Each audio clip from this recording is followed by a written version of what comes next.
We're going to talk about the beat parry, which is very much like the beat that we discussed in attacks, except instead of beating just to establish right of way before I make an attack, I'm actually beating as my opponent is making a thrust or an attack at me to both get her blade offline during her attack and come back and make an attack of my own.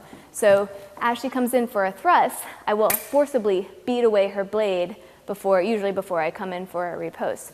Now you'll notice that her blade is farther off of line. I've pushed her blade farther off of line than I normally would. Where in an ordinary parry, I'm keeping the blades very close.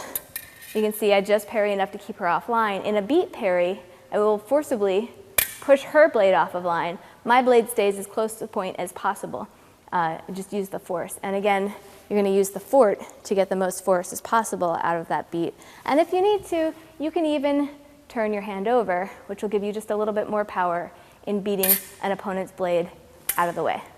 So that's a beat parry. Let's show that in action. Okay, this is a beat parry with my opponent's blade. As she thrusts, I beat her blade out of the way while putting my blade back on point for my attack. So one more time. She thrusts, I beat, and I'm ready for an attack. It works the same on the other side or in all lines. I could even, as she thrusts, disengage, beat, attack. One more time. Let me try that. Disengage, disengage, beat, come in for a riposte.